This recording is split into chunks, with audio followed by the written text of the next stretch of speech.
Just as a neurotic believes that the facts of reality will vanish if he refuses to recognize them, so today the neurosis of an entire culture leads men to believe that their desperate need of political principles and concepts will vanish if they succeed in obliterating all principles and concepts.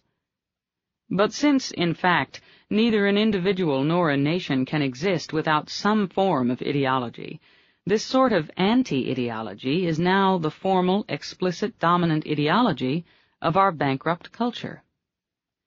This anti-ideology has a new and very ugly name.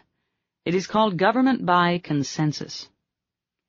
If some demagogue were to offer us as a guiding creed the following tenets: that statistics should be substituted for truth, vote counting for principles, numbers for rights, and public polls for morality, that pragmatic, range-of-the-moment expediency should be the criterion of a country's interests, and that the number of its adherents should be the criterion of an idea's truth or falsehood, that any desire of any nature whatsoever should be accepted as a valid claim, provided it is held by a sufficient number of people, that a majority may do anything it pleases to a minority, in short, gang rule and mob rule.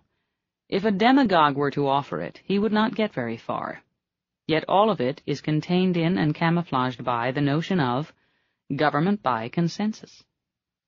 This notion is now being plugged not as an ideology, but as an anti-ideology, not as a principle, but as a means of obliterating principles, not as reason, but as rationalization, as a verbal ritual or a magic formula to assuage the national anxiety neurosis, a kind of pet pill or goofball for the non-boat rockers, and a chance to play it deuces wild for the others. It is only today's lethargic contempt for the pronouncements of our political and intellectual leaders that blinds people to the meaning, implications, and consequences of the notion of government by consensus. You have all heard it, and I suspect dismissed it as politicians' oratory, giving no thought to its actual meaning. But that is what I urge you to consider. A significant clue to that meaning was given in an article by Tom Wicker in the New York Times, October 11, 1964. Referring to what Nelson Rockefeller used to call the mainstream of American thought, Mr. Wicker writes, "That mainstream is what political theorists have been projecting for years as the national consensus, what Walter Lippmann has aptly called the vital center. Political moderation, almost by definition, is at the heart of the consensus.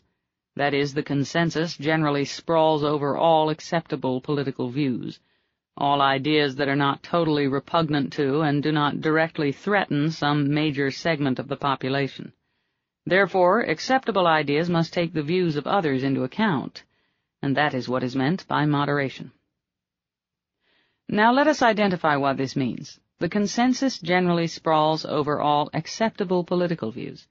Acceptable to whom? To the consensus.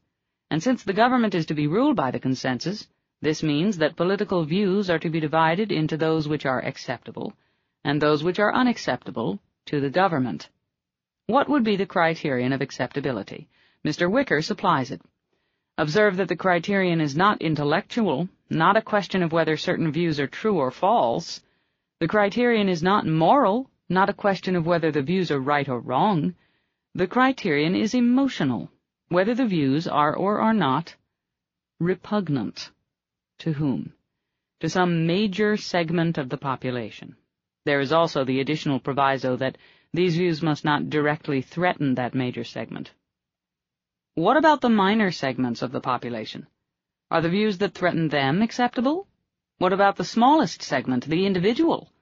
Obviously, the individual and the minority groups are not to be considered.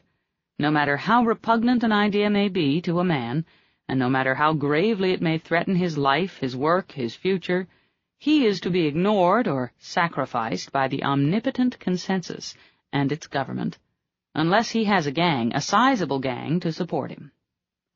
What exactly is a direct threat to any part of the population? In a mixed economy, every government action is a direct threat to some men and an indirect threat to all.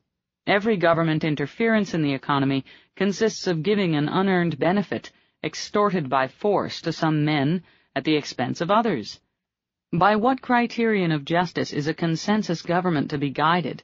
By the size of the victim's gang. Now note Mr. Wicker's last sentence. Therefore, acceptable ideas must take the views of others into account, and that is what is meant by moderation. And just what is meant here by the views of others? Of which others?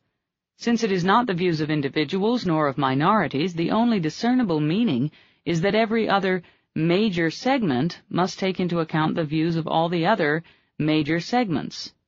But suppose that a group of socialists wants to nationalize all factories, and a group of industrialists wants to keep its properties. What would it mean for either group to take into account the views of the other? And what would moderation consist of in such a case? What would constitute moderation in a conflict between a group of men who want to be supported at public expense and a group of taxpayers who have other uses for their money? What would constitute moderation in a conflict between me and a communist, when my views are that I have an inalienable right to my life, liberty, and happiness, and his views are that the public good of the state permits him to rob, enslave, or murder me? There can be no meeting ground, no middle, no compromise between opposite principles. There can be no such thing as moderation in the realm of reason and of morality. But reason and morality are precisely the two concepts abrogated by the notion of government by consensus. The advocates of that notion would declare at this point that any idea which permits no compromise constitutes extremism, that any form of extremism, any uncompromising stand, is evil, that the consensus sprawls only over those ideas which are amenable to moderation, and that moderation is the supreme virtue, superseding reason and morality. This is the clue to the core, essence, motive, and real meaning of the doctrine of government by consensus.